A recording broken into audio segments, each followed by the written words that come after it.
আমার এত করে করলাম এই বৃষ্টির মধ্যে স্কুলে যাব না, আমার জাতি হইল কেন যদি পাই তাহলে তো যেতাম।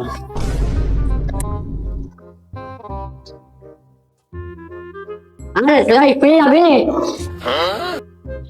না রে বন্ধু, আজকে আমি গেম খেলতেছি, আমি আজকে স্কুলে যাবো না। না বন্ধু চল যাই।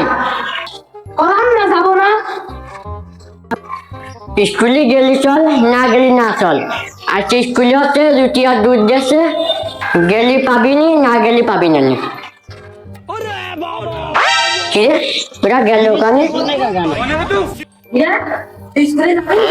না গেলে তো চল বন্ধু যাবো, চল বন্ধু চল। স্কুলের গেটে পা রাখলেই বুকটা দুরু দুরু, আবুল স্যারের ক্লাসের ঘন্টা হলো বুঝি শুরু। ওইটা দাঁড়িয়ে আমার হাতে তার মোটা বেত, চোখে চশমা আটা, স্যারকে দেখে ছাত্রছাত্রীরা কেমন আছো তোমরা? আলহামদুলিল্লাহ সবাই ভালো আছি। আপনি কেমন আছেন? আলহামদুলিল্লাহ আমিও ভালো আছি।